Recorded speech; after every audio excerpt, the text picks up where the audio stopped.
जो आचार्य, गुरुदेव, इष्टदेव उपदेश करते हैं, जो आसक्ति दर्शन करने में आती है, वही आसक्ति उपासक को हृदय में धारण करना है। अपने आराध्य देव में ही सदैव दृष्टि बनी रहनी चाहिए। कैसी बनी रहनी चाहिए? जैसे कोई विशाल दलदल में फंस जाए तो फिर निकलना असंभव, ऐसे ही हमारा मन, हमारी चित्त की एक एक वृत्ति और हमारी आंतरिक दृष्टि अपने आराध्य देव के रूप गुण लीला में फंस जानी चाहिए। जैसे बिहारी जी महाराज जो कह रहे हैं, तो श्री ललिता जी स्वामी हरिदास जी के रूप में वही वर्णन कर रहे हैं। बिहारी जी महाराज कह रहे हैं, हे श्यामा जी, आपके इस रूप रूपी पंख में हमारे नेत्र दोनों फंस गए।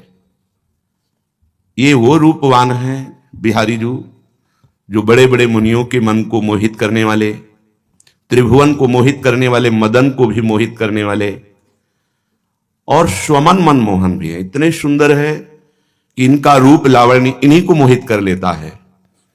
ऐसे विश्व मनमोहन प्यारी जी के रूप को कैसे पान कर रहे हैं? कह रहे मेरे दोनों नेत्र आपके रूप रूपी पंख में फंस गए। निकालने की कोशिश करने के लिए चित्त गया तो वो भी फंस गया। और भी उपाय हैं पर अब नहीं हो सकता। बड़ा आंतरिक रहस्य है। ये सखियां ही इस रस का चिंतन करती हैं। इसकी व्याख्या सार्वजनिक रूप से नहीं हो सकती। ये महाप्रेम रस एकांतिक है। प्यारी तेरो बदन अमृत की पंख, तामे बींधे नैन द्वे, चित चलो काढ़निको बिकच संधि संपुट में रहो भय, बहुत उपाय आहिरी प्यारी, पै न करत स्वयं श्री हरिदास के स्वामी श्यामा कुंज बिहारी ऐसे ही रहो है। श्री हरिदास के स्वामी श्यामा कुंज बिहारी ऐसे ही रहो हुए। सखी स्वरूपा स्वामी जी महाराज आशीर्वाद देते हैं, ऐसे ही दोनों एक दूसरे में प्रेमासक्त रहो। और हम ये देखते रहे, लाल ललना मिली हियो शिरावत मोर। जहां किंचिन मात्र सुख वासना नहीं है, वहीं प्रेम का प्रादुर्भाव होता है। जब तक भागवतिक भी सुख वांछा रहती है, तब तक शुद्ध प्रेम का प्रकाश नहीं होता। शुद्ध प्रेम, उज्जवल प्रेम, महामाधुर्य रस प्रेम प्रदान करने वाला ये परम धाम श्री वृंदावन है।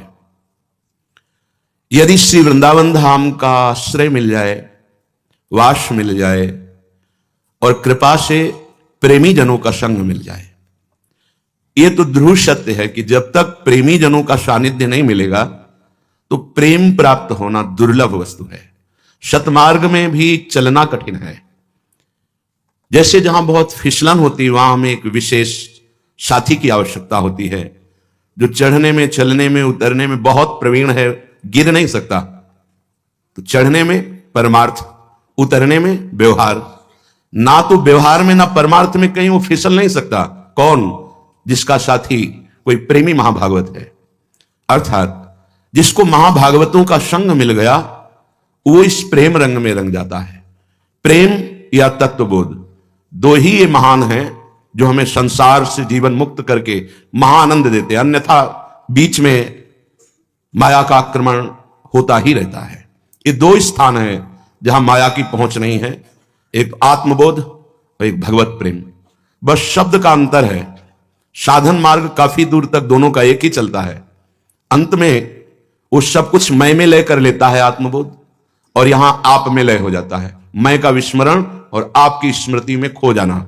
वहां समस्त वाह्य भगवत स्वरूपों को भी मैं में समाहित कर लेना, आत्म स्वरूप के सिवा कुछ नहीं, ये शुद्ध ज्ञान। बहुत जरूरी है ज्ञान होना, नहीं तो हम कभी कभी उपासना की आड़ में वासनाओं का पोषण करते रहते हैं और बात करते हैं कि हमारे आराध्य देव हमें सब क्षमा कर देंगे। यहां क्षमा अपराध इनकी कोई गणना नहीं, यहां चाहत की बात है। आपकी चाह यदि देह की विषयों की भोगों की बनी रही, रंग नहीं आएगा, पक्का लिख ले लीजिए। आप चाहे हृदय में लिख लीजिए या बाहर से लिख लीजिए, जब तक आपके हृदय में इस शरीर की सत्यता का भाव है, जब तक इस शरीराभिमानी भाव से भोगों में भोक्ता भाव और कर्मों में कर्ता भाव है, भगवदानंद का लेश नहीं जागृत हो सकता। जैसे कल चर्चा हुई थी, पंचकोशों का बाध किए बिना उसे आत्मानंद की अनुभूति नहीं होती। हमारी आत्मा है श्यामा श्याम, आत्मा हरिवंश प्रगट परमानंद। सच्ची मानिए, दो नहीं है। प्रेम गलियति साकरिता में दो न समाए, यहां से एक ही क्रॉस कर सकता है, निकल सकता है एक होकर, बाहर उधर जाकर वही एक प्रेम रस रूप में खेल रहा है। पर इस गली में इतनी सांकरी गली है, यहां दो नहीं, द्वैत नहीं जा सकता। द्वैत से अद्वैत, और जे ही अद्वैत की स्थिति आए तो जीवन मुक्त महापुरुष अपने आप से अपने आप में खेलता है। ये आप ही हैं, आत्मस्वरूप हैं, ये कोई दूसरे नहीं है, यही अपने आप हैं। आत्मा हरिवंश प्रगट परमानंद, श्री हरिवंश प्रमाण मनम। अगर हमारे हृदय में इस देह का भाव पुष्ट बना रहा तो हाथ कुछ नहीं लगा, पक्की बात समझ लीजिए। 50 वर्ष हो जाते हैं वेश धारण किए या साधन मार्ग में लगते हुए, पर देह भाव को नहीं काट पाता उपासक।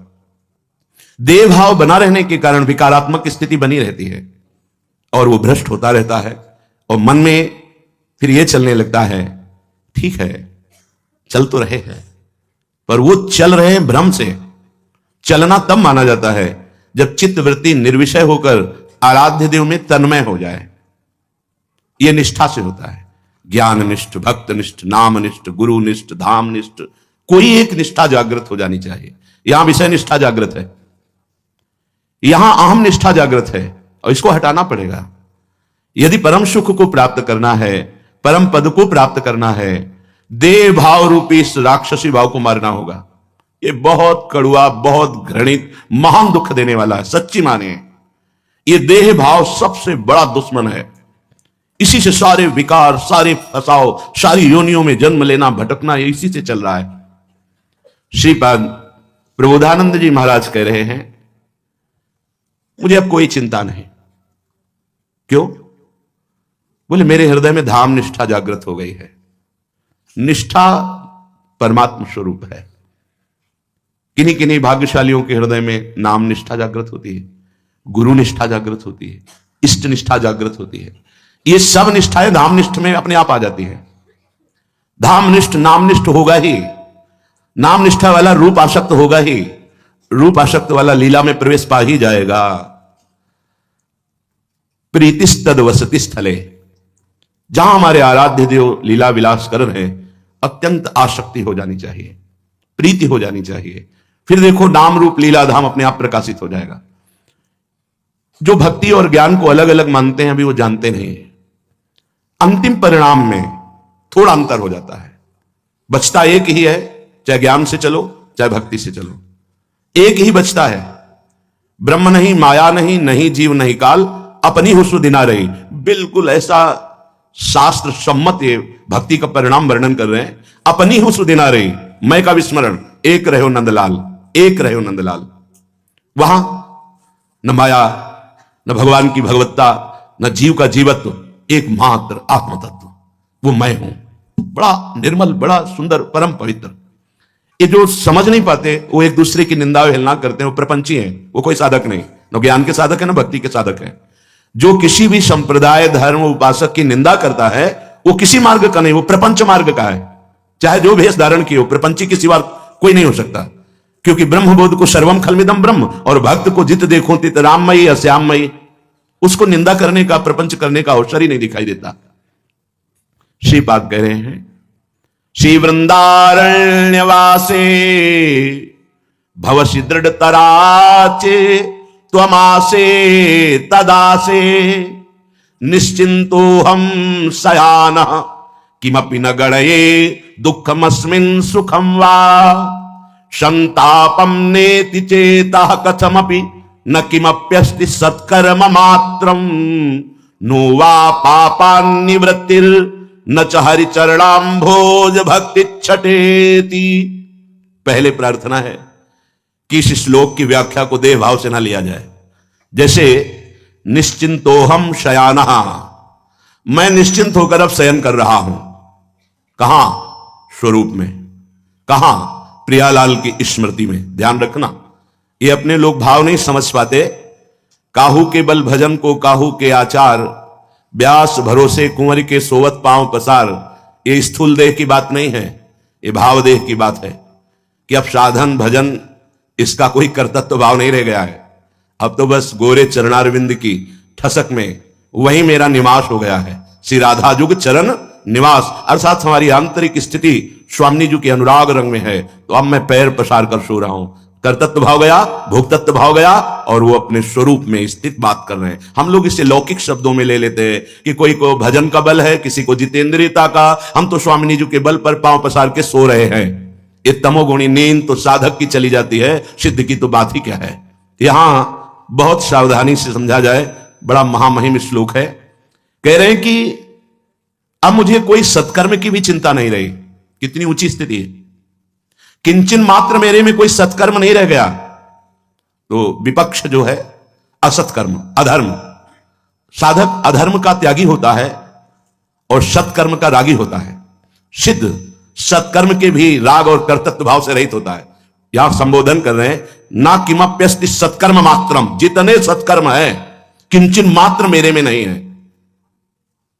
अगर नहीं समझेंगे आप तो आप इस बात से खुशी हो जाएंगे कि मेरे में भी तो सत्कर्म नहीं है। तो असत्कर्म है ना आप में, आपकी दुर्गति पक्की है। यह असत्कर्म का त्याग तो साधन काल में हो गया। जो सत्कर्म हो रहे थे उसका कर्ता भाव इस सिद्धावस्था में लय हो गया। अब वो कैसे कह सकते हैं कि मेरे द्वारा सत्कर्म होता है? कह रहे हैं ना किमप्यस्ति सत्कर्म मात्रम, कुछ नहीं, किंचन मात्र भी मेरे से कोई कर्म नहीं हो रहा। ये स्थिति है।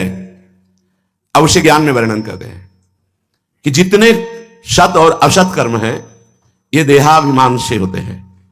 जब हम पवित्र बुद्धि खोते हैं तो हमारा देह भाव सत्कर्म में उतरता है। जब अपवित्र कुमति बुद्धि होती है तो असत कर्म अधर्म आचरण में उतरता है। दोनों बंधन कारक है, दोनों बंधन कारक है। जो बंधनों से मुक्त होता है वो कर्तव्य भाव रहित होता है। अगर सत्कर्म का कर्ता बना रहा तो भोक्ता बना रहा, फिर अवश्य में वो भोक्तव्यम कृतम कर्म शुभा अशुभम, सत्कर्म या असत्कर्म दोनों को भोगना पड़ेगा तुम्हें। बात तो बनी नहीं ना। क्या स्थिति है वृंदावन की कृपा से। ना किमप्यस्ति सत्कर्म मात्रम, जितने सत्कर्म है किंचन मात्र मेरे में नहीं है। मैं सत्कर्म नहीं कर रहा, मेरे में सत्कर्म नहीं। कहां स्थिति है? प्रियालाल के प्रेम रस में। बहुत महापुरुषों के वचनों को समझने के लिए उनकी कृपा प्रसादी चाहिए। जो देव कृपा करी बुद्धि प्रकाश, वो बुद्धि प्रकाश करे तो उनकी बात समझ में आवे। संतापम नेति चेता कथमपि, किंचन मात्र कभी मेरे चित्त में कोई संताप नहीं उत्पन्न होता। स्थिति देखिए कैसी है। अर्थात मान अपमान सुख दुख लाभ हानि कोई भी द्वंद्व अब मुझे स्पर्श नहीं कर रहा। कोई भी सत्कर्म लेस मात्र भी मेरे में नहीं है। नोवा पापान निवृत्तिर, अब किसी पाप कर्म से निवृत्त होने की भावना भी नहीं है, क्योंकि संभावना ही नहीं है। अगर हम इसको लौकिक शब्दों में ले तो कह रहे हैं नोवा पापान निवृत्तिर, मेरी पाप से निवृत्ति नहीं है, मतलब पापाचरण हो रहे हैं। नहीं नहीं, ऊपर वर्णन किया है। संतापम नेति चेता कथमपि, मेरे चित्त में कोई भी संताप स्पर्श ही नहीं कर सकता। तो फिर ये काम क्रोध आदि पापाचरण कराने वाले इनका प्रवेश कैसे हो सकता है? तो कह रहे मेरी पाप से निवृत्ति नहीं, क्योंकि कर्ता भाव नहीं। तो ना सत्कर्म का लेश मात्र करने की तो फिर असत्कर्म कैसे? तो ना प्रवृत्ति ना निवृत्ति, ये स्थिति है। ना प्रवृत्ति है तो फिर निवृत्ति किससे? प्रवृत्ति से ही तो निवृत्ति होती है। ना सत्कर्म में लेश मात्र प्रवृत्ति है तो असत्कर्म में प्रवृत्ति कैसे हो जाएगी? जब असत्कर्म में प्रवृत्ति नहीं तो निवृत्ति का सवाल ही नहीं उठता। तो कह रहे हैं नोवा पापान निवृत्तिर और ना च हरिचरणाम भोज भक्ति छटेति, जो हरि चरणों की भक्ति की छटा में डूबना चाहते हैं वो मेरे में लेस मात्र नहीं है। कौन सी भक्ति?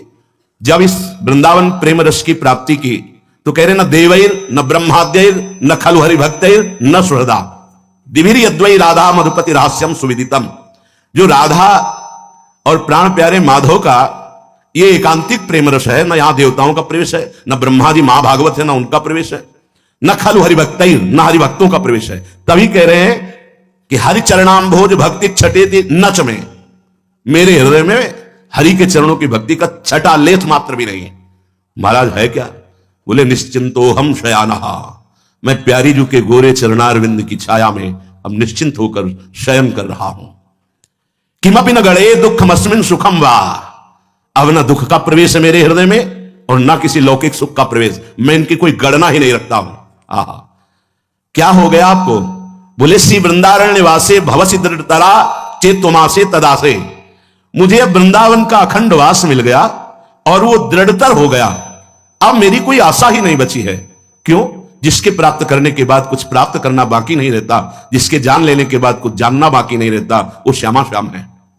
अब उनको जान गया, अब उनको प्राप्त कर लिया, तो अब दुख सुख की कोई गणना नहीं, सत्कर्म का लेश मात्र भी नहीं, पाप की निवृत्ति का भी भाव नहीं, हरि के चरणारविंद की भक्ति की छटा का लेश भी नहीं। अब तो प्यारी जू की चरण दासी बनकर निश्चिंत होकर निश्चिंतम शयाना व्यास भरोसे कुंवर के सोवत पांव पसार।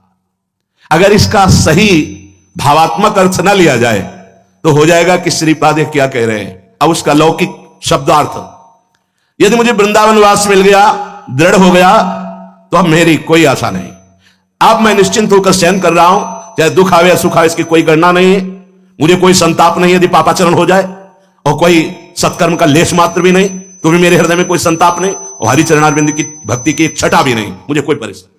अब क्या होगा? इसमें हमको विषय भोगने का, पापाचरण करने का रास्ता मिल जाता है। शास्त्रीय भाषा को, महापुरुषों के हृदय को बिना महाभागवतों के चरणारविंद का सेवन के भाव नहीं समझ में आता। इसलिए भगवत ऋषि जी ने कृपा करके कहा प्रथम सुने भागवत भक्त मुख भगवत वाणी, क्योंकि हृदय की जो बात कह रहे, थोड़ा हृदय नजदीक पहुंचे तब तो समझ पावे। बड़ी ऊंची कोटि की स्थिति का वर्णन कर रहे हैं।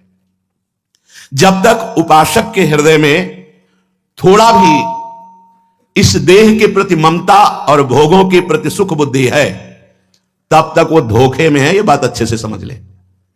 कहीं हाथ छुटा के स्वतंत्रता पूर्वक न चलने लगे, नहीं तो भ्रष्ट हो जाएगा। हाथ में हाथ मिला के पकड़ के चले तो अपना जो बल है सो तो है, नहीं तो जो पकड़ के चल रहे वो घसीट के निकाल लेंगे ऐसे दलदल से। ज्ञाते वस्तुन्यपि बलवती वासना नादिरेशा कर्ता भोक्ताप्यहमिति दृढ़ा यास संसार हेतु प्रत्यक दृष्ट्यात्मनि निवसता सापने या प्रयत्नान मुक्तिम प्राहुस्तदहि मुनयो वासना तानवम यत। जब उपासक को भगवत मार्ग में गुरु कृपा से ज्ञान का प्रकाश होता है, तब वो मैं करता हूं, मैं भोगता हूं, ये भाव खत्म हो जाता है। चाहे जिस मार्ग से चले, भक्ति मार्ग में भाषा बदल जाती है। श्री जी की कृपा से आज वृंदावन की परिक्रमा लगी, श्री जी की कृपा से आज ऐसा हुआ, श्री जी की कृपा, वो कहीं भी करता नहीं रहता। श्री जी आपने प्रसाद पा, हाँ श्री जी ने जो पवा दिया पा लिया। अब तो बहुत अच्छे साधन श्री जी जैसे चलाती है, वैसे कहीं भी करता और भोक्ता भाव नहीं रहता। भक्त का भोक्ता भाव इसलिए नहीं रहता कि वो प्रसाद पाता है, वो भोक्ता नहीं, भोक्ता उसके आराध्य देव हैं, और वो केवल निमित्त मात्र बनता है, करता उसके आराध्य देव हैं। जैसा आराध्य देव करा रहे हैं, पूर्ण समर्पण, पहुंच वहीं जाता है। शब्दों का फेर है। जब तक देहाभिमान और कर्ता भोक्ता भाव है, तब तक न भक्ति का साधक है न वो ज्ञान का साधक। पक्की बात समझ लीजिए। इसीलिए 20 वर्ष हो जाते हैं, कोई एक कदम परमार्थ पे चलना कठिन हो जाता है। तभी कहा चाहे शिव बिरंची सम होई, गुरु बिनु भव निधि तरे न कोई। अच्छे से समझ लीजिए। ये कर्ता भोक्ता भाव जिसका दृढ़ है, जन्म मरण भी पक्का है, पक्का। ये कर्ता भोक्ता भाव जिसका दृढ़ है, जन्म मरण भी उसका पक्का है। क्योंकि अनादिकाल से प्रबल वासना, बहुत ध्यान से सुनना, अनादिकाल से प्रबल वासना अपने स्वरूप में स्थित नहीं होने देती, प्रभु में स्थित नहीं होने देती। ये संसार की वासना जब तक गुरु कृपा से नष्ट नहीं हो जाती, तब तक मुनिजन कहते हैं कि वो संसार बंधन से मुक्त नहीं हो सकता। वासना दुर्वासना मम सदा परिकर्षयन्ति। ये खा लूं, ये देख लूं, ये सुन लूं, ये भोग लूं, ये छू लूं, ये सूंघ लूं, ये सब वासना के अंतर्गत। शब्द स्पर्श रूप रस गंध, इन्हीं की वासना। मना खष्टान इंद्रियाणि प्रकृतिस्थान कर्षति। ये साधक प्रतिपल से क्षीण करता है, और जो विषयी होता है इसको बढ़ाता है, और जो सिद्ध होता है उसकी नष्ट हो जाती है। नहीं स्वात्मा रामम विषय मृग तृष्णाम भ्रमयति। वो विषय वासना रूपी मृग तृष्णा में जगा हुआ पुरुष कभी भ्रमित नहीं हो सकता। अहम ममेति यो भावो देहाक्षादावानात्मनि अध्यासोयम निरस्तव्यो विदुषा स्वात्मनिष्ठया। हे उपासक, तुम इस मलमूत्र के भांड शरीर में बार बार यह जो अध्यास कर रहे हो कि मैं हूं मैं हूं, यही तुम्हारी दुर्गति और दुख का कारण है। तुम्हारी देह इंद्रियां ये सत्य वस्तु नहीं है। ये तुम्हें जीवत्व में फंसा दिया। तुम जीव नहीं हो, भगवद अंश हो। तुम्हें जीवत्व मानो एक उस चिदानंद स्वरूप को अभद्र शब्दों से कहा जा रहा हो। जैसे किसी व्यक्ति के पास रिक्शा खड़ा हो गया, मन उसका अपमान हो रहा है। एक देहधारी अपने को रिक्शा मानकर खड़ा हो गया। ए टैक्सी, वो खड़ा हो गया क्योंकि टैक्सी चालक पूरा तदात्म हो गया है। अगर वो टैक्सी चालक कहता तो ठीक था, लेकिन उसने कहा ए टैक्सी, वो खड़ा हो गया। क्या वो टैक्सी है? ऐसे ही क्या तू शरीर है? पर देहाभिमानी जीव कहकर उसको संबोधन किया गया। वो जीव नहीं, वो ईश है, परमात्मा स्वरूप है। पर इस देह के अहम ममेति, मैं हूं, ये सबसे बड़ी बंधन की वृत्ति है। ये देह में जो मैं भाव है, मेरा भाव है, इसे अध्यास कहते, देहाध्यास। महामुनियों ने कहा ये देहाध्यास जब तक दूर नहीं होगा तब तक विकार नष्ट नहीं हो सकते, और जब तक विकार हैं तो उनके द्वारा संस्कार बनते रहते हैं, वही नया जन्म कराते हैं। इसलिए आए उपासक, तेरा पहला कर्तव्य है कि इस देह भाव से मैं मेरापन हटाना, चाहे जिस मार्ग से चलो। जब तक बनिता पुरुष भाव है तब तक सहचरी भाव का प्रादुर्भाव नहीं होता। बनिता माने स्त्री पुरुष, स्त्री पुरुष भाव मिट जाए, सेवै ललितादिक के भाई। किसी भी मार्ग में चलो, देहाध्यास मिटाना ही है परम कर्तव्य। ये कोई कठिन नहीं है। जैसे तुमने स्वीकार किया है ऐसे अस्वीकार कर दो। अस्वीकार जब दृढ़ हो जाएगा तो तुमको दूर ये नजर आएगा, जैसे तुम शरीर का कपड़ा पहने हो ऐसे ये कपड़ा तुम्हें नजर आएगा। भगवान ने अर्जुन जी को यहीं से उपदेश प्रारंभ किया था कि इस देह को तुम मैं मान करके जो शोक कर रहे हो, नहीं, ये सांच जीर्णान यथा विहाय, ये पुराने कपड़े की तरह इसको आत्म तत्व त्याग कर नए शरीर को ग्रहण करता है जब तक जीवन मुक्त नहीं हो जाता। तुम अपनी बुद्धियों के वृत्तियों को जानने वाले हो, तुम बुद्धि नहीं हो, तुम उसके साक्षी हो। ये गलत निर्णय करे तो तुम रोक सकते हो, लेकिन तुम तो तदात्म हो गए हो। जैसा तुम्हारा मन बुद्धि कहता है वैसा तुम करते हो। यही तुम्हारे बंधन है, यही तुम्हारी दुर्गति का कारण है। ध्यान से सुनना, चाहे जिस मार्ग के पति को यह अत्यंत आवश्यक है। ये लोक वासना, देह वासना, शास्त्र वासना, इन तीनों को जो पार करता है वो अपने स्वराज्य सिंहासन पर विराजमान होता है, चाहे भावदेह हो चाहे आत्मस्वरूप में स्थित हो। लोकानुवर्तनम त्यक्त्वा त्यक्त्वा देहानुवर्तनम, शास्त्रानुवर्तनम त्यक्त्वा स्वाध्यासापयनम कुरु।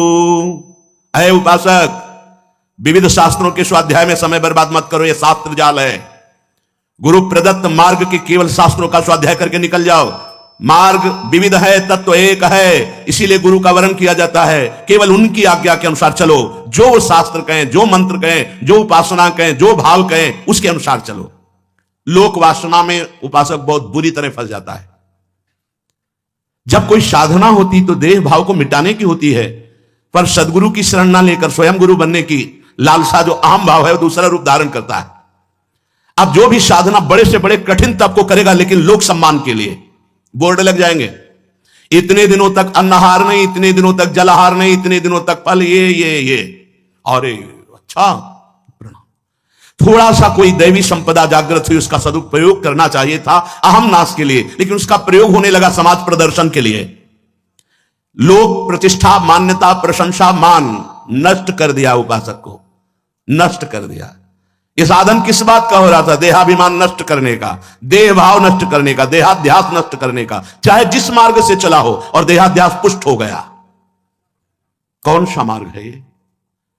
ब्रह्मज्ञानी सर्वत्र अपने आत्म स्वरूप को देखता है तो यह क्रिया हो ही नहीं सकती उसके द्वारा, और भक्त सर्वत्र भगवान को देखता है तो यह क्रिया कदापि नहीं हो सकती। यह क्रिया देहाभिमान रूपी देवता कर रहा है, देहाभिमान रूपी देवता कर रहा है, जो जन्म मरण के चक्र को पुष्ट कर रहा है। साधना हुई थी साध्य वस्तु की प्राप्ति की, खिलवाड़ लोक रंजन होने लगा। लोकानुवर्तनम त्यक्त्वा, बहुत सावधानी का मार्ग है। साधक कुछ नहीं लाभ ले पाता और प्रदर्शन शुरू हो जाता है, भारी प्रदर्शन। एक बार साक्षात्कार होने के बाद सब इंद्रियां मन समाहित हो जाता है और कोई चाह नहीं रह जाती। यह द्वंद्वरि विमुक्ता सुख दुख संग विनिवृत्त कामा। ये किसी भी मार्ग से आप भगवत साक्षात्कार कीजिए, चाहे वो भगवान बलराम जी का नाम आप ले, चाहे दुर्गा मां का नाम ले आप, चाहे जो भी नाम ले, वो तत्व एक है। और जब उसका साक्षात्कार होगा तो उसका कार्य ही होता है देहाभिमान नष्ट हो जाना, चित्त का समाहित हो जाना, अखंड प्रसन्नता का जागरण हो जाना, कोई भी चाह न रह जाना, किसी भी विषय का आकर्षण ना होना। बेमतलब अपने को भुलावे में हम डाल लेते हैं, हमको तो ये हो गया, ये हो गया। किसको सुना रहे हो, किस लिए सुना रहे हो? ये अपने बंधन काटने के लिए, किसी से सम्मान पाने के लिए थोड़ी नहीं, बोले जानकारी के लिए। तो फिर जब साक्षात्कार नहीं हुआ तब जानकारी होती है, जब साक्षात्कार हो गया तो जानकारी की जरूरत ही नहीं होती। जिसके जानने के बाद कुछ जानना बाकी नहीं रहता, जिसके पाने के बाद कुछ पाना बाकी नहीं रहता, फिर जानकारी किस बात की? भगवत साक्षात्कार हृदय में कभी कोई प्रश्न ही नहीं उठता, कैसे बताएं? लोकानुवर्तनम त्यक्त्वा, बहुत बहुत क्लेशदायक ये बात है कि हमारा दिव्य स्थिति प्राप्त करने के लिए मानव देह मिला, थोड़ी सी दिव्यता आई सिद्धियों की, माना आई, शुरू हो जाता है नाटक माया का। बड़ा विचित्र खेल है यह। मिला था इसी माया के नाटक को काटने के लिए। यहां से लेकर ब्रह्मलोक का सारा वैभव ये माया है। आब्रह्म स्तंभ पर्यंतम सर्वम मायामयम जगत। क्या ब्रह्मा जी के पास कौन सी सिद्धि नहीं, देवराजेंद्र के पास कौन सी ताकत नहीं, तुम्हारे पास क्या ताकत है? अरे माटी के खिलौने में आसक्त होने वाले, ये क्या नाटक हो रहा है, क्या नाटक हो रहा है? ये सच्चिदानंद का मार्ग है। और आगे नाम के ऊपर न जाने कितने टाइटल लिखवा देते हैं। काहे को भ्रम को पुष्ट कर रहे हो? धन्याति धन्य मार्ग है ये कि शरीर का राग विस्मरण हो जाए, भगवान के अनुराग में आत्मरति को प्राप्त हो जाए। यहां लोक वासना का पूर्ण त्याग, लोक वासना ये भगवत प्राप्ति का खतरनाक मोड़ है, जहां पर बिल्कुल बिल्कुल कोई गुरु कृपा प्रसाद प्राप्त किए हुई इस मोड़ से अपनी जीवन गाड़ी को निकाल ले, नहीं तो टकरा जाएगा, चूर चूर हो जाएगा। ये बहुत खतरनाक मोड़ है जो पहले से दिखाई नहीं देता, अचानक आता है। लोक प्रसिद्धि, लोक मान्यता, प्रतिष्ठा, सम्मान, ये बहुत बड़ा मीठा जहर है जिसको उपासक खा के मर जाता है। मर जाने का मतलब साधना ही नष्ट हो जाती है। श्रीपाद प्रबोधानंद जी मां सम्मानम कल्यात घोर गरलम, समझो सिद्धांत को। महाप्रभु चैतन्य देव जी कह रहे हैं अमानिना मान देना, तनिक भी लोक में मान प्रतिष्ठा की चाह ये घोर रौरव नरक के समान है। पर हम इसकी प्राप्ति के लिए साधना करना शुरू कर देते हैं। इतनी बार हमने अमुक नदी की परिक्रमा की, इतना दिन ये क्या हो गया इससे? हो तो सब देव भाव से ही रहा है ना। आपने कैंची तो नहीं चलाई ज्ञान की जहां से चलानी थी, तो और वो रस्सी पुष्ट हो रही है। क्या हो गया? बहुत चले सो वीर न होई। सच्चा उपासक इन बाहरी गणनाओं को नहीं रखता है। कितने दिन से पानी नहीं पिया, कितने दिन से पानी पी रहा हूं, कितने दिन से क्या कर रहा हूं, इन ये सब क्रियाएं हैं। कर्ता भाव है ना, तो अहंकार विमूढ़ात्मा करता हमें मन्यते, मूढ़ता तो बनी है ना। साधना काहे की हो रही? मूढ़ता त्याग की। जीवन यापन करने के लिए परम पावन नदियों के किनारे भ्रमण किया जाता है, जीवन यापन हो रहा है, बस परम पवित्र जीवन यापन हो रहा है। और अपने ब्रह्म चिंतन में, स्वरूप चिंतन में, भगवत चिंतन में उनको इस बात का अभिमान ही नहीं कि मैंने कितनी बार एक परमहंस जी मिले, क्या महिमा। देखते ही लग रहा था ब्रह्मबोध संपन्न महापुरुष है। जब रात्रि में उनसे चर्चा हुई एकांत में, महाराज जी आपकी जीवनी कैसी चलती, तो उन्होंने कहा जिस समय गुरुदेव का वर्ण किया तो उन्होंने आदेश किया कि ये ऐसे चिंतन करते हुए भारत की समस्त नदियों का भ्रमण करो। तो उस समय नवीन अवस्था थी और जब मिले थे 55 वर्ष की लगभग अवस्था, बोले पूरे भारत की यमुना, नर्मदा, गंगा सब नदियों के किनारे भ्रमण। आज तक कहीं कोई अपना नहीं, कहीं कोई पराया नहीं, कहीं कोई निर्माण नहीं, कहीं किसी का कोई गुरुत्व भाव, शिष्यत्व भाव, सब। आज तक दोबारा गुरु जी की आज्ञा थी, आना नहीं तो गए नहीं। क्या स्वरूप स्थिति थी। एक कमंडल, एक छड़ी, एक गुदड़ी पुरानी लाल वस्त्र से वो कांधे पे पड़ी हुई, बस इतना जांग तक एक कपड़ा लपेटे, साक्षात ब्रह्म मूर्ति, शब्द पर अमृत बरस रहा था, झर रहा था। क्या इसी स्थिति को प्राप्त करने के लिए निकले हैं? कोई उनसे प्रश्न करता तो सीधा उत्तर, नारायण जितना तुम जानते हो उतना आचरण में उतारा नहीं स्वामी जी। फिर जाइए, पहले उतारिए, फिर इसके आगे प्रश्न कीजिए। बहुत सुलझा हुआ स्वरूप, यही परमानंद प्राप्ति के लिए यह अवसर मिला है। चाहे लाल पहनो, चाहे पीला पहनो, चाहे जो भी वस्त्र पहनो, इन वस्त्रों के पहनने का मतलब है कि इन स्थूल सूक्ष्म कारण तीनों वस्त्रों से राग हट जाए। यह प्रमाण होता है काषाय वस्त्र का कि भस्म कर दिया तीनों शरीरों के राग को। हमारा नित्य विहार प्रिया प्रीतम के चरणारविंद की प्रेम राशि, उसमें आसक्ति, इसलिए तीनों शरीरों का राग त्याग कर दिया। लोक वासना का त्याग, लोकानुवर्तनम त्यक्त्वा। देखो ना, देखो इसको बहुत सावधानी से देखो। हम अपनी प्रतिष्ठा के लिए दूसरे संतों की निंदा, दूसरे मार्ग की निंदा, दूसरे वैष्णव की निंदा, दूसरे के साधन की निंदा करने लगते हैं। हम अपनी प्रतिष्ठा के लिए बड़े बड़े मान का त्याग कर देते हैं, मान प्राप्ति के लिए बड़ा त्याग का प्रदर्शन होने लगता है। देखा हमने काशी में एक महापुरुष थे, सर्दी में जैसे उनको कोई शाल उड़ा दिया, उड़े बैठे, चल दिया साल, छोड़ दिया, चल दिया, कोई मतलब नहीं। कोई उड़ा रहा है, कोई ले जा रहा है, कोई पवा रहा है, कोई सामने रख दिया, कोई ले जा रहा है, कोई मतलब नहीं। यह है सच्चा स्वरूप। उसका मन आया, उसने कंबल उड़ा दिया, उठ करके चले, छोड़ दिया कंबल, ऐसे अपने स्वरूप में ही स्थित है। ललचाना चाहिए अपनी स्थिति के लिए कि जो हमारी स्थिति, असंग हमारी स्थिति, किसी और की नहीं। हम अपनी स्थिति को भूलकर देह स्थिति को स्वीकार किए, हम अहंकार स्थिति को स्वीकार किए। दूसरा कह रहे हैं त्यक्त्वा देहानुवर्तनम, ये देह वासना, अच्छा अच्छा खाऊं, अच्छा अच्छा पहनूं, खूब भोगूं, ये देह वासना। तुम्हारे अंदर कमी नहीं आनंद की, तुम्हें किसी भोग की या किसी व्यक्ति की या किसी वस्तु की या किसी पद की आवश्यकता नहीं। तो खुद इतना परम पद स्वरूप है कि खूब माल भरा हुआ है तुम्हारे अंदर, बस तिजोरी खोलने की जरूरत है, माला माल हो जाओगे। सच्ची बात मान लो, हर महासुख का तू दाता है, भोगता नहीं, हर महासुख का। ये जो आज भी तुम्हारी बुद्धि को, मन को, इंद्रियों को पावर मिल रहा है, वो तुमसे मिल रहा है। आज तुम भ्रमित होकर के भोगों में सुख मान रहे हो, यद्यपि तू सुख समुद्र है। मान जा, लौट वापस अपने घर को और देख तू परमानंद स्वरूप है, कोई और नहीं है। देह वासना कैसे हमारा राग पुष्ट होता चला जा रहा है। वैरागी को सख्त आदेश है शास्त्र में कि किसी भी धातु का प्रयोग नहीं करना, न खान पान में, न पहनने में। हम अंगुलियों में अंगूठी पहने हुए हैं, छाती पे सोने के आभूषण पहने हुए हैं। कौन सा तुम्हें वैराग्य हुआ है? कौन से मार्ग के पथिक हो कि धातुओं का सुख तुम्हें अच्छा लगे? समलोष्टात्म कांचना, पत्थर का टुकड़ा, माटी का डेला और सोने की तपिया, जिसकी बराबर दृष्टि में एक ही है, वो है भगवत मार्ग का पथिक। बहुत समझने का नहीं, शिष्य ने पहना दिया, शिष्य जो दे देगा वो हमारे लिए योग्य हो जाएगा। अरे वो तो श्रद्धा करता है, लेकिन हमको अपने आचार्य और गुरु पर श्रद्धा करनी। जो मार्ग हमको वो देखना है, हमारा मार्ग क्या है। अरे शरीर से राग मिटाना यार मार्ग है, इसको सजाना, पुष्ट करना, ये हमारे लिए बिल्कुल नरक का रास्ता है।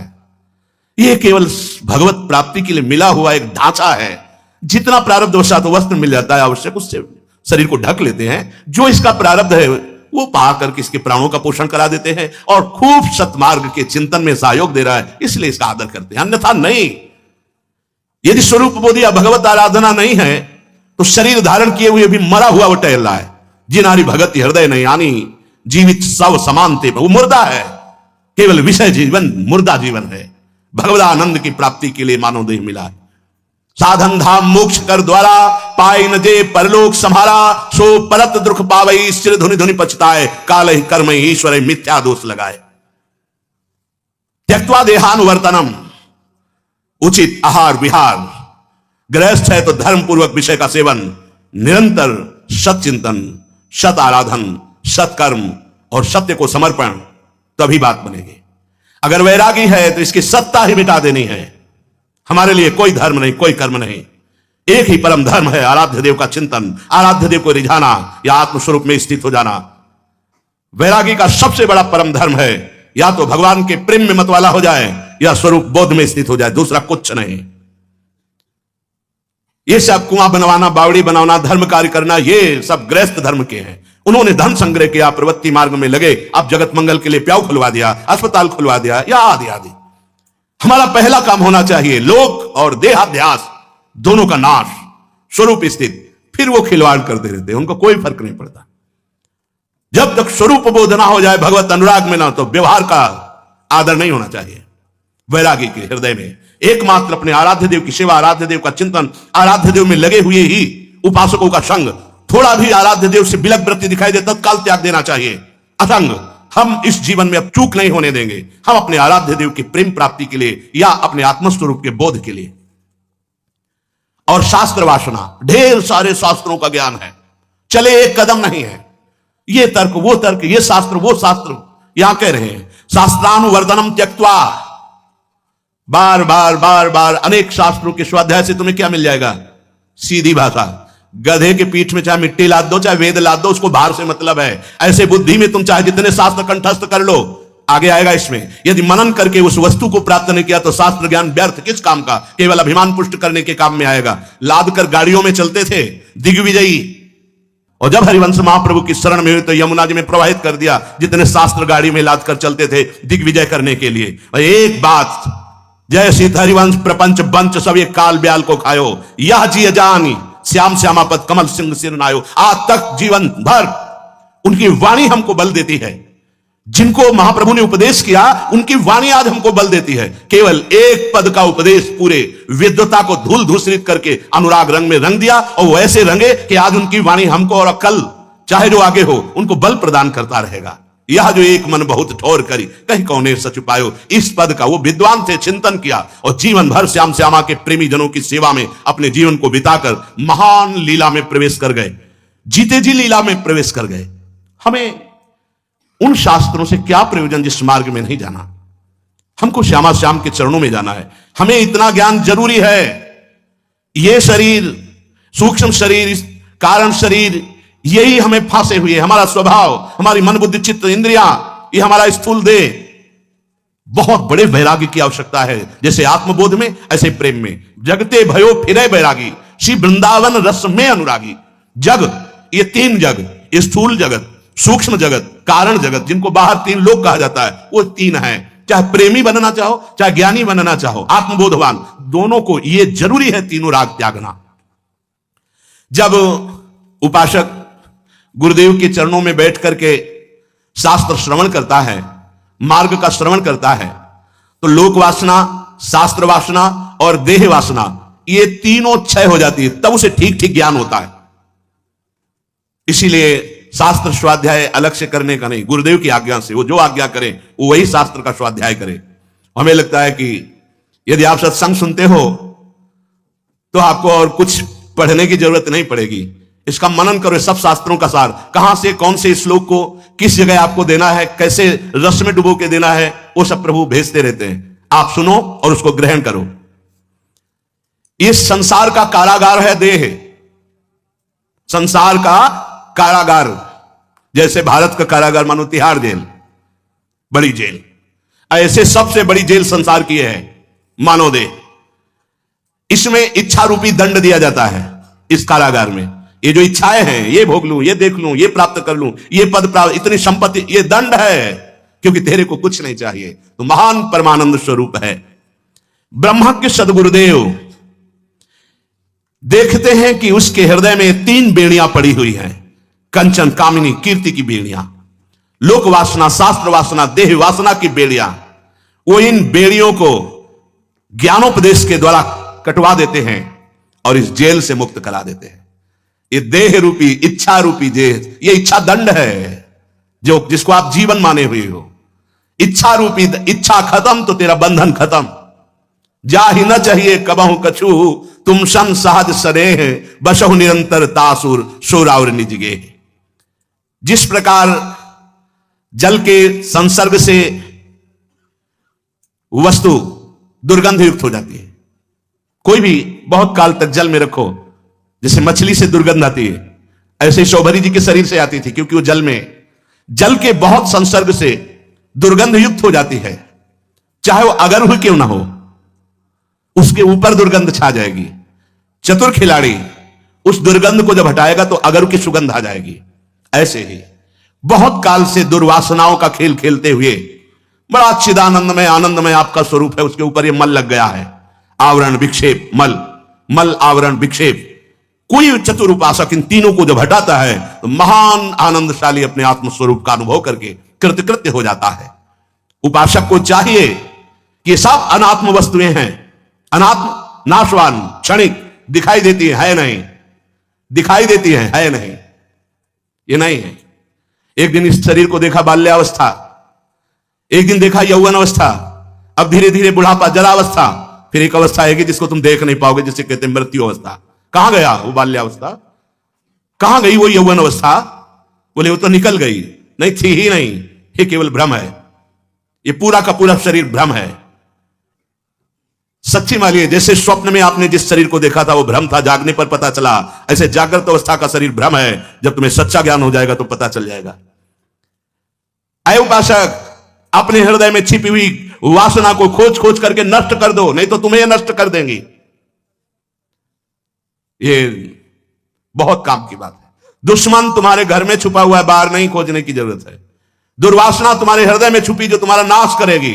गुरु ने जो तुम्हें टार्च दिया है ज्ञान के, उससे देखो कौन दुश्मन है, इसमें कौन सी वृत्ति, और उसको नष्ट कर दो। किससे नष्ट कर दो? आत्मनिष्ठा से। ये मैं नहीं हूं, ये मुझे नहीं चाहिए, नहीं भोगूंगा, नहीं देखूंगा, नहीं सुनूंगा, नहीं छूंगा, नहीं सूंघूंगा, ये नहीं, मुझे नहीं जरूरत है।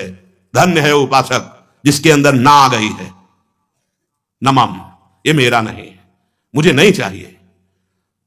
ना कहने मात्र से एक अद्भुत शांति होती, त्यागात् शांतिरनंतरम। ये भोगी जन नहीं जानते उसको।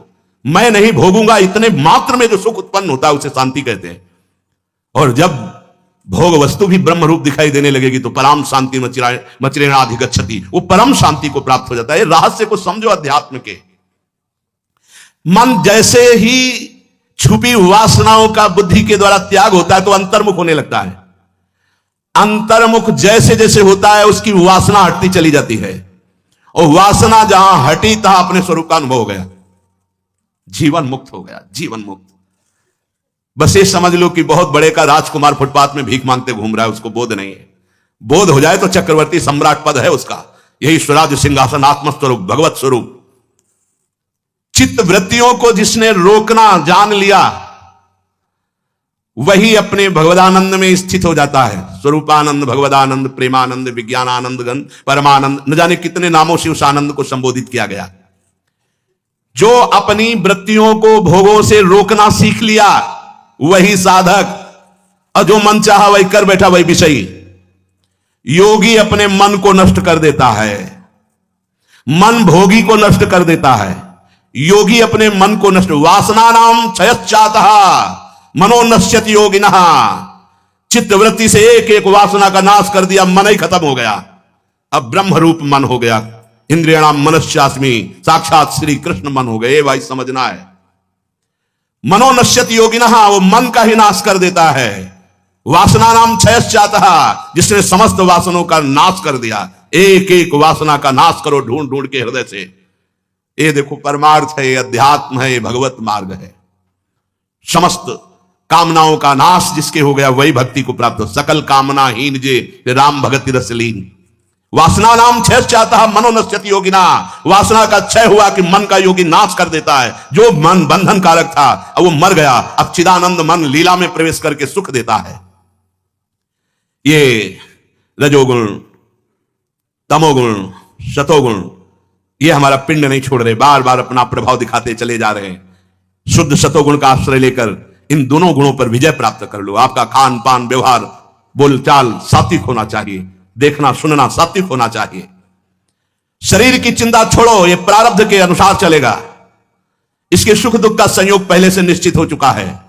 तुम ऐसा निश्चय करो, ऐसा धैर्य धारण करो, शरीर के लिए कोई सुख दुख की चेष्टा नहीं करनी, अपने आप आ जाता है। जैसे दुख कोई नहीं चाहता, बलात् उसको भोगना पड़ता है, ऐसे सुख मत चाहो, बलात् भोगना पड़ेगा।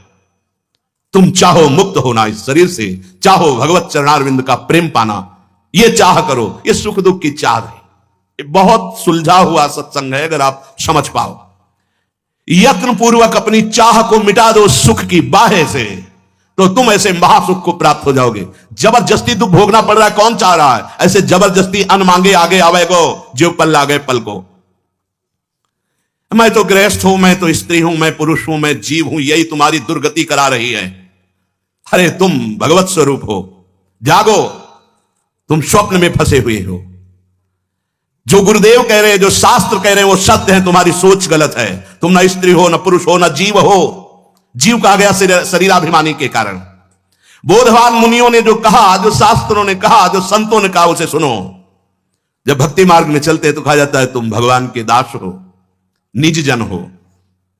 जैसे भृंगी कीड़ा दूसरे कीड़े को लाकर अपने बिल में बंद करके अपना चिंतन करा के भृंगी बना देता है, ऐसे तस्मित जने भेदाभावात, भगवान और भगवान के भक्त में भेद का अभाव है, अर्थात वो भगवत स्वरूप हो जाए। ये घुमा के बात कही जा रही, बात वही कही जा रही, घुमा के कही जा रही है। मानी संख्या भगवान तन्मय हो जाओ तो वही हो गए, दूसरा कोई जानत तुम्हें हो जाए, बात तो वही आई ना। जिस शरीर को तुम बहुत प्यार कर रहे हो, माता पिता के मल से उत्पन्न हुआ, इसमें मल ही बनता है, मांस है, रक्त है, ये बड़ा अपवित्र है, ये बड़ा बंधनकारी है, ये बड़ा दुख देने वाला है। इसको त्यागना ही सुख में स्थित होना है। त्यागने का मतलब इसके राग का त्याग कर देना। जो इस शरीर से उब जाते हैं, शरीर को छोड़ देते हैं, उनकी बड़ी दुर्गति होती है। समयानुसार स्वतः शरीर छूटना वो अलग बात है। जो इस शरीर को जानबूझकर मारते हैं, उनकी बड़ी दुर्गति होती है। शरीर का राग त्याग दे तो बहादुर है। शरीर को नष्ट करना बहादुरी नहीं है। शरीर के राग का त्याग करना, कोई मतलब न रखे शरीर से। देखो बेला देखो, शरीर से तो जाने दो, शरीर के बाहरी मकान, वस्तु, व्यक्ति, स्थान इतना बहिर्मुख हो गया है कि वो समझ ही नहीं पा रहा कि मैं कौन हूं, मैं किस लिए आया हूं, मेरा कर्तव्य क्या है। देह में तेरी अहम बुद्धि तेरे नित्यानंद स्वरूप को ढक दिया है। गुरुदेव का आश्रय लेकर शरीर का अभिमान छुड़ा ले तो नित्यानंद प्रकाशित हो जाएगा। ये देह का अभिमान, यही तेरा प्रधान बंधन है। अनेक प्रकार के विकार इसी देहाभिमान में स्मृत होते हैं। अब कैसे दूर हो काम, क्रोध, लोभ, मोह, मद, मत्सर। हम लिए बैठे इस अहंकार को, मैं स्त्री, मैं पुरुष, देह भाव, तो इसी मकान में सारे विकार रहते हैं, देहाभिमान में। जगह जगह अभिमान त्याग की बात कही गई, चाहे भक्ति में देखो चाहे ज्ञान में देखो। वृंदावन ये बीच बसे तज गए सब अभिमान, और यहां सब अभिमान ढोते हुए भक्त बनना चाहते हैं, ज्ञानी बनना चाहते हैं, और जगह जगह इस अभिमान त्याग की बात कही, देहाभिमान का त्याग। समस्त दुखों का मूल, समस्त भ्रमों का मूल ये देहाभिमान है। गोस्वामी जी इसीलिए कहते हैं बहुत बड़े ज्ञानी महात्मा, बहुत बड़े प्रेमी महात्मा, बहुत बड़े भक्त, कोई सूत्र नहीं छोड़ा। संस्कृत मूल शूल प्रदनाना सकल शोकदायक अभिमाना, वही तो यार इसमें संस्कृत में वर्णन हुआ, हिंदी में कह रहे हैं। जब तक इस दुरात्मा अहंकार से अपना संबंध नहीं छुड़ा लोगे, तब तक मुक्ति या प्रेम लक्षणा भक्ति लेस मात्र भी तुम्हारे हृदय में नहीं जागृत होगी। तभी हो जाता है कि 20 वर्ष हो गए माला जब हमें कोई लाभ ही नहीं मिला। अंधा बटे पड़ा चबाए तो लाभ कहां से मिलेगा। पड़ा तो बंधा हुआ है अहंकार का, चबाता चला जा रहा है। ये अहंकार ग्रह राहु की तरह तुम्हारे स्वरूप को ढक दिया है। नित्यानंद स्वरूप को आवरण किए हुए अंतःकरण का अहंकार तुम्हें दुख प्रदान कर रहा है। गुरु कृपा से प्राप्त ज्ञान के द्वारा इस अहंकार का त्याग कर दो। अब चाहे भक्ति में आ जाओ, गर्भ गोविंद ही नहीं भावे, सुनो राम कर सहज स्वभाव, जन अभिमान न राखें काहू, क्योंकि ताते करें कृपा निधि दूरी, सेवक पर ममता अति भूरी। अहंकार त्यागना ही त्यागना, चाहे आप भक्ति से चलो चाहे ज्ञान से चलो। यहां अहंकार का पर्वत लादे हुए घूम रहे हैं, मैं। अज्ञान से अत्यंत मोहित बुद्धि को कल्पना से बांध दिया गया। जो कल्पना, हिरण का चिंतन किया, हिरण बन गया। अब मनुष्य का शरीर मिला मुक्त होने के लिए, अब कोई चिंतन न रह जाए प्रभु के सिवा, ऐसा उपाय करो। ये जो मैं हूं, ये प्रतीति केवल अज्ञान के कारण हो रही, इसका सर्वथा नाश हो जाएगा जब आप उपासना में, चाहे ब्रह्म उपासना करो चाहे भगवत उपासना करो। जब तक देह में थोड़ा सा भी राग रहता है तो विषय रूपी विष अपना प्रभाव दिखा के रहता है। उस अधकचरे योगी को बार बार पटकता रहता है विषय भोग। जब तक शरीर में राग रहता है, थोड़ा भी विषय प्रियता बनी रहती है, पटकता रहता है, यही होता रहता है। अहंकार निश्चेष निवृत्ति से उससे उत्पन्न हुए नाना प्रकार के विकल्पों का नाश हो जाने पर ही आत्मबोध होता है या प्रेम होता है। अर्थात अहंकार है तो मैं ये भोगूंगा, मैं देखूंगा, मैं सुनूंगा, मैं, ये सब बना रहता है, तभी तक ना मोक्ष है ना प्रेम है। इस विकार को बढ़ाने वाले आत्मा का प्रतिबिंब युक्त अंतःकरण का अहंकार, स्वरूप को छिपाने वाला, सुख का नाश करने वाला, दुख देने वाला, तुझ आनंद स्वरूप को भटकाने वाला एक ही है, ये तेरा देहाभिमान। ये इस संसार बंधन को पुष्ट किए हुए है। ये अहंकार रूप शत्रु साधक को रास्ते में ही निकल जाता है, आगे नहीं बढ़ने देता। विषय चिंतन इसका मुंह बगाड़ना है। बहुत ध्यान देने योग्य बात कह रहे हैं। साधक को रास्ते में ही यह निकल जाता है अहंकार। इसका मुंह बगाड़ना क्या है? अब निकलने वाला है विषय चिंतन। विषय चिंतन हो रहा है मतलब मरने वाले हो तुम अपनी उपासना से, फिर तुम्हारा मृत जीवन रहेगा। अरे अब कौन, बस उसी में फिसल कर उसी में गिर जाओगे, उठना मुश्किल हो जाएगा। उठने का अवसर कभी कभी भगवान देते हैं गुरुदेव। जाने कितने युगों बाद मुझे मनुष्य शरीर मिला होगा, उसमें कैसी कृपा हुई। कितने मनुष्य हैं रोज किनको सत्संग मिलता है, किनको वृंदावन में बैठने का अवसर मिलता है, किनको नाम जप करने की प्रेरणा मिलती है। अरे ऐसे गृहस्थ हैं कि अगर उनका बच्चा नाम जप करने लगे तो पिटाई करके माला आदि तोड़ के फेंक देते हैं। फिर जब बच्चे सयाने होते हैं तब उनकी पिटाई करके बाहर भेज देते हैं घर के, कि तुमने यही सिखाया था ना, अब ले उसका परिणाम यही लो। अरे जीवन परमानंद में भगवत प्राप्ति के लिए मिला है। बहुत बहुत पॉइंट की बात करें, ध्यान देना। जब साधक अहंकार को लेकर चलता है, देहाभिमान को लेकर, तो विषय चिंतन उसका मुख है। विषय चिंतन हुआ, मारे गए, और एक बार मारने पर फिर उठने का अवसर नहीं देखता, क्योंकि बार बार भोगने की प्रबल इच्छा हो जाती है। बार बार भोगने से उसका उत्साह नष्ट हो जाता है और लगता है अब जिएंगे तो ऐसे ही जिएंगे, जीने का कोई रास्ता नहीं रह गया, गिर गया, स्वात्मानंद की अभिलाषा नष्ट हो गई। नष्ट हुए जंबीर के वृक्ष के समान इस अहंकार को समझो। अगर जल की वर्षा ना हो तो ये आपको लगेगा, जंबीर नाम का होता है कोई वृक्ष, कि वो लगता है नष्ट हो गया, लेकिन जो ही वर्षा होती पुनः हरा हो जाता है। ऐसे ही साधना काल में उपासक को ऐसा लगता है देहाभिमान गलित हो गया, लेकिन जो ही विषय सानिध्य और विषय चिंतन हुआ कि पूरा नया फिर हो जाता है, खतरनाक। इसीलिए कहा गया साधु समागम में ही निरंतर रहो। निरंतर उनकी आज्ञा, उनके उपदेश, उनका चिंतन, हर क्रिया उनको साक्षी करके करो। हाँ, गुरुदेव ने यह कहा है, गुरुदेव ने कहा यह नहीं करना, ऐसा करना है, तब ये अहंकार से बच। तिनकी संगति रहत जाति कुल मद सब नंसई, भगवत प्रेमी महात्मा। ये वासना बढ़ाने वाला अहंकार, क्रियाओं में प्रियता बढ़ाने वाला अहंकार, ये मनुष्य के संसार बंधन को दृढ़ करता रहता है। इसलिए संसार बंध विच्छित्य तद्वयम प्रदहेद्यति वासना वृद्धि रेताभ्याम चिंतया क्रिया बहि। हे उपासक, तुम्हारा इस समय संसार बंधन काटना ही मुख्य उद्देश्य है। संसार बंधन, विषय चिंतन त्यागना और विषय क्रिया त्यागना ही इस संसार बंधन को काटना है। फिर ध्यान दीजिए, अये उपासक, इस समय तुम्हारा प्रथम कर्तव्य है संसार बंधन काटना। संसार बंधन काटना, विषय चिंतन और विषय क्रिया ये दोनों ना होने पावे, तुम्हारा संसार बंधन कट जाएगा। इसीलिए अब्रावृत भजनात अखंड भजन। इसीलिए तनहि राख सत्संग में मन ही प्रेम रस भेव, सुख चाहत हरिवंश हित कृष्ण कल्पतरु सेव। कोई मिनट ऐसा न रहे जिसमें हम विषय चिंतन करें। विषय चिंतन विषय क्रिया दोनों को काट देना, संसार बंधन को जड़ से काट देना है। संसार बंधन काटने के लिए तुम्हें उपासना मिली है। संसार बंधन काटने का स्वरूप है ना विषय चिंतन होना, ना विषय क्रिया होना। इसीलिए अभ्यास योग युक्त चेतसा नान्यगामिना, ऐसा अभ्यास करो। कभी वाणी पाठ, कभी नाम जप कीर्तन, कभी हम सेवा में लगे, कभी बैठ करके सत्संग सुन रहे हैं, उसका चिंतन कर रहे हैं, मनन कर रहे हैं, बच गए संसार बंधन से।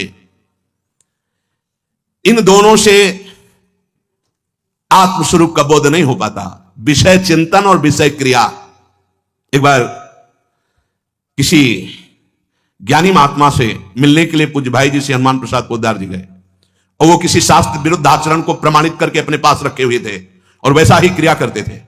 भाई जी गए तो उन्होंने कहा कि हम आप पर संशय नहीं करते हैं, पर यह शास्त्र विरुद्ध है जो आप कर रहे हैं। किसी की हिम्मत नहीं होती थी उनसे बात करने की। बड़े ज्ञानी थे, शास्त्र ज्ञानी, बहुत बड़े ज्ञानी थे। तो उन्होंने कहा आपको जानकारी जो करनी हो कीजिए, आप इस विषय पर क्यों बोलते हैं? तो उनका जानकारी हमें और कुछ नहीं करनी, केवल यह करनी है कि आप शास्त्र विरुद्ध आचरण क्यों कर रहे हैं। यदि आप महात्मा है, ज्ञानी है, तो शास्त्र विरुद्ध आचरण क्यों कर रहे हैं? तो उन्होंने एक ग्रंथ विद्यारण्य स्वामी जी का है, उससे निकाल करके तत्काल श्लोक, बहुत विद्वान थे, उन्होंने कहा कि प्रारब्ध भोग बड़े बड़े ज्ञानियों को भी भोगना पड़ता है, मैं जानता हूं मेरा प्रारब्ध भोग, इसलिए मैं ऐसा ऐसा। तो उन्होंने कहा अगर प्रारब्ध भोग के अधीन ज्ञानी है तो कुत्ते में और ज्ञानी में क्या अंतर है? क्योंकि कुत्ता भी अपने प्रारब्ध को ही भोगता है। आप प्रारब्ध भोगता है, उसी विद्यारण्य जी के उसी ग्रंथ से भाई जी महाराज साक्षात सरस्वती जी जबान में बैठी थी, कलम में बैठी थी, लाखों का कल्याण किया, लाखों का कल्याण कर रहे हैं, लाखों का कल्याण होता रहेगा। भाई जी की वाणी से बड़ा सुख मिला। भाई जी ने कई श्लोक उसी ग्रंथ से बोले, दार्शनिक ग्रंथ से, कि अगर प्रारब्ध भोग के अनुसार ही ज्ञानी की चेष्टा होती तो उसमें क्या अंतर है। पशु अपने प्रारब्ध का भोग करता है। तस्मात् शास्त्रम प्रमाणम ते कार्याकार्य व्यवस्थित। अब उनके बोलने की कोई जगह नहीं रह गई, क्योंकि उसी शास्त्र से उत्तर दिया। बात यहां कह रहे हैं, विषय चिंतन और विषय क्रिया यही संसार बंधन है। इस पर किसी की वकालत नहीं चलेगी। शास्त्राज्ञा महान जो मुनिजन है, ब्रह्मबोध संपन्न है, महाभागवत जन, उनकी बात है। ये दोनों स्वरूप को ढके हुए हैं, वासना चिंतन, विषय चिंतन और विषय क्रिया, यही बंधन है। इनका क्षय करो, वासना चिंतन न होने पावे। गीता जी में भगवान ने कहा, ध्यायते विषयान पुंसान संगस्ते सुपजायते। जब आप विषय चिंतन करेंगे तो उसके संग की आसक्ति पैदा होगी, और यदि आप क्रिया में उतर गए तो कामा, पूर्ति हुई तो लोभा, बाधा पड़ी तो क्रोधा, कामा संजायते क्रोधा, क्रोधा स्मृति विभ्रमा, स्मृति भ्रंशात् बुद्धिनाशो, बुद्धिनाशात् प्रणश्यति। किसी भी मार्ग में अगर विषय चिंतन और विषय क्रिया, तो किसी भी भागवतिक मार्ग का उपथिक नहीं, केवल नौटंकी नाटक है। यही हटाने के लिए हमारी साधना है, विषय चिंतन और विषय क्रिया। इसका जहां क्षय हुआ तो अपने स्वरूप का बोध हो जाता है, उसके लिए प्रयास नहीं करना पड़ता। इसका जहां क्षय हुआ तो भगवत प्रेम होने लगता है। पात्रे को आप प्रकाशित है, किसी पात्र में प्रेम प्रकाशित होता है। पात्र कौन है? जो विषय चिंतन और विषय क्रिया का त्यागी है।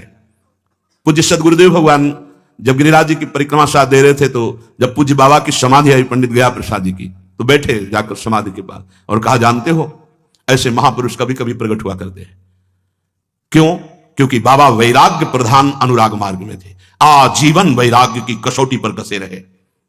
वैराग्य जिसका जितना जोर का उतना ही अनुराग, उतना ही शुद्ध आत्मबोध प्रकाशित होता है। आज वैराग्य की धज्जियां उड़ाई जा रही है, तो कहां आत्मबोध है, कहां प्रेम है? जब हम विषय चिंतन करते हैं तो क्रिया प्रधान हो जाती है, रोक नहीं सकते आप। और जब विषय चिंतन ही नहीं हो रहा तो क्रिया नष्ट हो जाती है। क्रिया का नाश होते ही चित्त का नाश हो गया, मन का नाश हो गया। अब चिदानंद चित्त, चिदानंद मन, ये बात ध्यान देनी। सारी की सारी साधना की सार वृत्ति, ना विषय चिंतन ना विषय क्रिया। वासना क्षय का नाम मोक्ष प्रेम, वासना क्षय का नाम जीवन मुक्ति, ना विषय चिंतन ना विषय क्रिया। जैसे सूर्य के उदय होने पर घना अंधकार क्षण में नष्ट हो जाता है, ऐसे ही ज्ञान होने पर, प्रेम होने पर संपूर्ण वासनाओं का क्षय हो जाता है। या उल्टा बोलो, संपूर्ण वासनाओं का क्षय होने पर सूर्योदय ज्ञान, सूर्योदय प्रेम, फिर कोई अज्ञान अंधकार की वृत्ति नहीं रहती। सूर्योदय होने पर जैसे अंधकार और उसमें होने वाले अनर्थ समूहों का नाश हो जाता है, ऐसे ही अद्वितीय आत्मानंद के रस का अनुभव होने पर ना संसार बंधन रहता है और ना दुख का लेस मात्र कुछ रह जाता है। महान सुख, महान आनंद। यदि तुम्हारा कर्म बंधन अभी शेष है तो तुम भीतर से सावधान रहो और बार बार आनंद घन भगवत चिंतन के प्रभाव से उस कर्म बंधन को काट दो। कर्म बंधन से खिंचाव हो रहा है, यह भोग बहुत सुखद होगा, यह भोग। साधक सावधान, भगवदानंद का चिंतन करते हुए, आत्मस्वरूप का चिंतन करते हुए काट दे इस कर्म बंधन को, नहीं फिर भ्रष्ट कर देगा। एक बार भ्रष्ट किया तो गिरते चले जाओगे। इसका गिरना बाल की तरह, गेंद की तरह। सीढ़ी पर एक गिरा तो गिरता हुआ चला जाएगा, बीच में कोई खिलाड़ी पकड़ ले तो पकड़ ले, नहीं तो गिर जाएगा। वो खिलाड़ी होते महापुरुष। बाल गिरा अब वो सीढ़ी बाई सीढ़ी गिरता चला जाएगा, पतित होते। अगर कोई संत मिल गया तो बीच में उसको लोप लिया, फिर यात्रा चढ़ाई की शुरू हो गई। बड़ा कठिन है चढ़ना, गिरना बड़ा सरल है। आज गिरने को ही हम उपासना मान रहे हैं, दुर्भाग्य। प्रमादो ब्रह्मनिष्ठायाम न कर्तव्यः कदाचन प्रमादो मृत्युरित्याह भगवान ब्रह्मणा सुतः। भगवान ब्रह्मा जी के प्रथम पुत्र शनकादि जी कहते हैं, साधो साधक कभी साधना में प्रमाद मत करना, प्रमाद का नाम ही मृत्यु है। प्रमाद, जो करना है उस पर आलस्य, जो नहीं करना है उसमें उत्साह। करना है निरंतर भगवत चिंतन, नहीं करना है विषय चिंतन। विषय चिंतन में उत्साह, विषय भोग में उत्साह, और भगवत चिंतन भगवदानंद में निरोत्साह, यह प्रमाद है, यह तमोगुण का प्रभाव है। विचारवान उपासक हर समय भगवत चिंतन, इसीलिए निरंतर इस अनर्थ से बचने के लिए चिंतन। अगर विषय चिंतन हुआ, हानि हरिवंश के नाम अंतर पर जरा देखो, कैसे कैसे प्रवीणता पूर्वक वर्णन कर रहे हैं। हानि हरिवंश के नाम अंतर परे, लाभ हरिवंश उच्चैत वाणी, तब सुख हरिवंश गुण नाम रसना रटे, और बहुवचन अति दुख दानी। यदि नाम वाणी से अलग हुए तो फंस जाओगे, कहीं ना कहीं तुम्हें पिटना पड़ेगा। ये काम क्रोध लोभ मोह मद मत्सर अपने चिंतन में फंसा लेंगे, भारी अनर्थ हो जाएगा। इसी को मोह कहते हैं, इसी को अज्ञान कहते हैं, यही अहंकार का बंधन है। इसलिए उपासक अपने क्लेश की निवृत्ति के लिए निरंतर भगवत चिंतन कर विषय चिंतन होने ही ना पावे, प्रमाद होने ही ना पावे। जिस प्रकार उल्टा वैश्या पुरुष को अपनी आसक्ति में फंसाकर सर्वस्व छीन लेती है, उसकी पवित्रता को नष्ट करके पागल बना देती है, ऐसे ही विद्वान पुरुष को भी ये विषय चिंतना, ये विषयासक्ति पागल बना देती है, और वो जो आत्मज्ञान के लिए, भगवत भक्ति के लिए दिव्यता प्राप्त की थी, सब लुट जाती है, नष्ट हो जाता है। बहुत ध्यान देने योग्य बात है। विषय चिंतन, घबरा जाओ कि अब कुछ खतरा होने वाला है। राधा राधा, तभी कहते हैं उसका चिंतन अगर होने लगे तो राधा राधा राधा राधा वो तत्काल डिलीट करता चला जाएगा नाम, वो आपके संस्कार नहीं पड़ने देगा। बड़ी महिमा है भगवत चिंतन की। जैसे कोई निर्मल जलाशय के समीप जाए तो ऊपर काई होती है, अब अगर उसको ज्ञान नहीं तो काई देखकर वापस आ जाएगा। अगर ज्ञान है तो वो काई को हटाएगा तो निर्मल जल दिखाई देगा, लेकिन हटा के जे भी हाथ हटाएगा वो काई ढक लेगी। देखना आप उसको बहुत काल तक ऐसे हटाइए और दूर तक हटा दीजिए, फिर आप जल पीजिए, फिर हटाते रहिए, फिर जल पीजिए, आपकी प्यास बुझ जाएगी। ऐसे ही ये वासना ऊपर से नीचे निर्वासनिक आत्मानंद भगवदानंद है, उसका पान करना है तो वासना को ऐसे हटाओ, हटा के फिर वो आ जाएगी। हटाते ही रहो, जैसे तैराक जल काटता रहता है, जैसे पानी पीने वाला उस काई को हटाता रहता है, ऐसे उपासक हर समय वासना के चिंतन को, वासना की क्रियाओं को, भोग संग्रह को ऐसे हटाता रहे, तब वो परमानंद का पान कर पाएगा। एक क्षण भी अलग हुआ तो काई घेर लेगी, तुम्हारा प्रयास निष्फल हो जाएगा, तुरंत उसको ढक लेगी, आत्मविचारहीनता आ जाएगी, भगवत चिंतनहीनता आ जाएगी, फिर माया घेर लेगी। ये सावधानी। जैसे असावधानतावश लक्षच्युतम सद्यदि चित्तमीशत बहिर्मुखम सन्निपते ततस्तः प्रमादतः प्रच्युत केलि कंदु। खेलने वाला गेंद सोपान पंक्तौ पतितौ यथा तथा। असावधान खिलाड़ी से यदि हाथ से गेंद गिर जाए तो सीढ़ियों पर गिरता हुआ प्रति सीढ़ी नीचे गिरता चला जाएगा। वैसे ही यदि चित्त अपने लक्ष्य के चिंतन से गिरकर विषय चिंतन में चला गया, बहिर्मुख हो गया, तो नीचे गिरता चला जाएगा। कितना नीच आचरण कर देगा सोच नहीं सकते। बीच में सदगुरु लोप ले, महापुरुष बचा ले। जब महाराज ययाति स्वर्ग से गिर रहे थे तो उन्होंने यही प्रार्थना की थी कि मुझे संतों के बीच में गिराना, तो गिर ही नहीं पाए। 4 संत महापुरुष खड़े थे, देखा कि ऊपर से कोई सर के बल नीचे गिर रहा है, बोले ये तो कोई पुण्यात्मा पतित हो रहा है। तत्काल रोक दिया अपने पुण्य बल से, और हमसे संभाषण करो, कौन हो? तो उनका मैं महाराज ययाति हूं। तो तुम कैसे स्वर्ग से भ्रष्ट हो रहे हो? बोले अहंकार भरी भाषा बोल दिया, इसलिए सारे पुण्य नष्ट हो गए। इनके पुण्य नहीं खत्म हो रहे थे। देवराज इंद्र इनको बुलाए, सभा में सम्मान दिया। सम्मान मिलना भारी विषय है, वो समझ पाए नहीं चाल देवराज की। अरे महाराज आपका तो इतना पुण्य है कि इतना समय स्वर्ग में हो गया, आपके पुण्य नहीं छीन हो रहे, आपने भारी कोई तपस्या की होगी। तो उन्होंने कहा ना ऐसा कोई तपस्या हुआ है ना होगा जैसा मैंने तपस्या की। बोले भ्रष्ट हो जा, क्योंकि तीनों काल के ऋषियों का अपमान कर दिया, सारे पुण्य नष्ट हो गए। अब वो घबरा गए, खोपड़ी के बल गिरने लगे। तब उन्होंने प्रार्थना की, गिर तो रहा हूं पर मुझे संतों के पास गिराना। तो उनका तथास्तु। उनको क्या पता था कि संतों के पास गिरने का मतलब क्या होता है। वो गिरने ही नहीं दिया, वही रोक दिया। महाभारत की कथा है। महाराज शिवी परम दानी, ऐसे 4 महापुरुष खड़े थे। उन्होंने देखा है कोई तेजों में उल्टा सर किए हुए आ रहा है, कौन है ये? रोक दिया, टिस्ट, वही रुक जा। कौन है आप? तो उनका मैं महाराज ययाति हूं, ऐसा ऐसा शब्द निकल गया, इसलिए बहुत होश में, वाणी मात्र से सारे पुण्य नष्ट हो गए। कहा कि अब तुम नीचे नहीं गिर सकते क्योंकि हमारी दृष्टि में आ गए, जाओ मैं सारे सुकृत आपको देता हूं। तत्काल विमान आ गया। दूसरे ने भी कहा, तीसरे ने, चौथे, जहां थे उससे ऊपर भी ब्रह्मलोक तक जाने की उनकी सामर्थ्य हो गई, विमान से ऊपर, नीचे नहीं गिरने दिया। तो अगर बाल की तरह हमारा चित्त भ्रष्ट हो रहा है और कहीं संत मिल जाए, महाभागवत मिल जाए, वही रोक लेते, चलो ऊपर उठो। नहीं चूक हो गई, कोई बात नहीं, ऊपर। इसीलिए मोरे मन प्रभु विश्वासा, राम ते अधिक राम कर दासा। विषयों में लगा हुआ चित्त, विषयों का चिंतन करने वाला चित्र, निरंतर कामना भोग की लालसा से लगा हुआ चित्त कभी भगवदानंद का अनुभव नहीं कर सकता। उपासक को हर वो चेष्टा, हर वो कार्य छोड़ देने चाहिए जिनसे हमारा भागवतिक चिंतन बिगड़े। साफ बात है, हम वही सेवा करेंगे, हम वही रहेंगे, हम वही व्यवहार करेंगे जिससे हमारा भागवतिक चिंतन बढ़े। ऐसी संगोष्ठी में जाना, ऐसी सभाओं का सेवन करना जिससे व्यवहार दृढ़ होता है, जिससे संसार की सत्ता दृढ़ होती है, जिससे भगवत चिंतन छूटता है, जिससे एक पक्ष दूसरे पक्ष की निंदा अवहेलना करती, ये भगवत प्राप्ति के मार्ग वाले उपासकों की संगोष्ठी नहीं है। सिर्फ अध्यात्म चर्चा, भगवत प्राप्ति, भगवत चिंतन, भगवत सेवा, भगवत स्मरण, बस यही हमारा व्यापार है। इस व्यापार में हम घाटा बर्दाश्त नहीं कर सकते। अतः प्रमादान्न परोस्ति मृत्यु, उपासक प्रमाद करेगा मारा जाएगा, मृत्यु।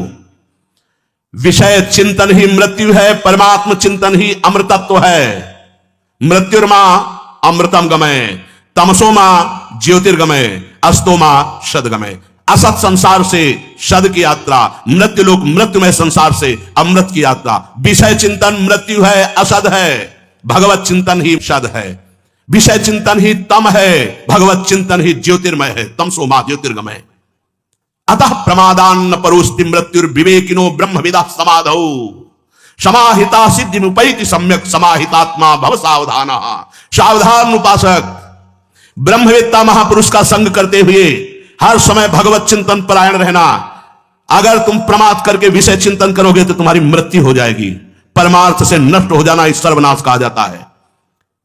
बुद्धि का नाश ही सर्वनाश कहा जाता है। स्मृति विभ्रमा, स्मृति भ्रंशात बुद्धिनाशो, और बुद्धिनाशात प्रणश्यति। मर गया, अब किसी काम का नहीं रहा, अब तो जी नहीं सकता। बस वही विषय सेवन, विषय चिंतन। अनंत जन्मों के बाद हमें तो अवसर मिला था निकलने का, फिर उसी में लग गए। ऐसे लोग मिल जाएंगे, ऐसे भोग मिल जाएंगे, ऐसी व्यवस्था मिल जाएगी कि आपको लगेगा बड़े चैन का जीवन है। चैन का जीवन, आग लगे ऐसे चैन में जिसमें बेचैनी ना हो भगवत प्राप्ति की। समाहित चित्त वाले बनो। कई बार वर्णन किया कि साधक का चित्त समाधान हो जाना चाहिए। चित्त का समाधान अपने लक्ष्य में दृढ़। अब मुझे कोई संशय नहीं कि मुझे कहां चलना है, किसको भजना है, क्या पाना है, किसको त्यागना है, किसको पकड़ना है, कोई संशय नहीं, समाधान हो चुका है। समाहित चित्त से आत्मसिद्धि प्राप्त करो, अर्थात तीनों शरीरों से राग रहित होकर अपने स्वरूप में स्थित। जब बुद्धि पवित्र होती है तो बुद्धि की गुफा में ही प्रकाश होता है, उसी प्रकाश में स्वरूप बोध होता है। पक्का ये लिखा पढ़िए और छाती की बात कह रहे हैं। जब मन निर्मल होता है, बुद्धि का निश्चय परिपक्व हो जाता है, तो बुद्धि में एक प्रकाश होता है, उसी प्रकाश में वो दिखाई देता है आत्मस्वरूप। कौन? वो मेरा ही स्वरूप है, वो मैं ही है। निहाल हो जाता है, तभी अखंड प्रसन्नता। ब्रह्मभूता प्रसन्नात्मा न सोचति न कांक्षति। कैसी मस्ती है! ब्रह्मभूता प्रसन्नात्मा न सोचति न कांक्षत, समाः सर्वेषु भूतेषु मद भक्तिम लभते पराम। जैसे अंगूठी, सोने की चैन, सोने के झाला वाला, ये कहने को सब अलग है लेकिन है केवल सोना ही। जैसे सरवा, कटोरा, कलश, कहने को अलग है लेकिन सब है मिट्टी। ऐसे ही कहने को स्त्री पुरुष जड़ चैतन्य अलग है, सब ब्रह्म ही है, सब भगवान ही। वासुदेवा सर्वमिति। कोई प्रश्न नहीं, कोई अन्य चिंतन नहीं, कोई चाह नहीं, तो चित्त का समाधान हो गया।